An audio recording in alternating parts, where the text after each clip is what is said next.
കിട്ടിയിട്ടുണ്ട്. ഇന്നലെ ഇന്നൊക്കെയായിട്ട് കിട്ടിയിട്ടുണ്ട്.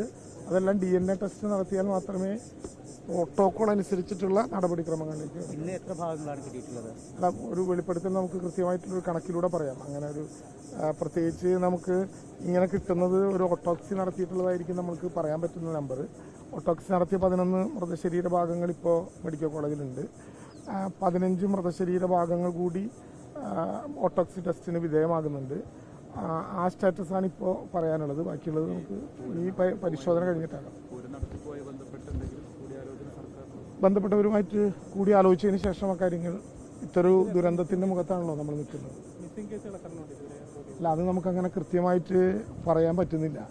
അത് ആളുകൾ അറിയിച്ചാൽ മാത്രമേ അതിൻ്റെ കൃത്യത വരുള്ളൂ. കൺട്രോൾ റൂമിലേക്ക് ലഭ്യമാകുന്ന വിവരങ്ങൾ വെച്ചുകൊണ്ടാണ് നമ്മളിപ്പോൾ അന്വേഷിക്കുന്നത്. 4 കൺട്രോൾ റൂമുകളുടെയും ഒത്തുനോക്കിയാലേ നമുക്കൊരു കൃത്യ എണ്ണം പറയും.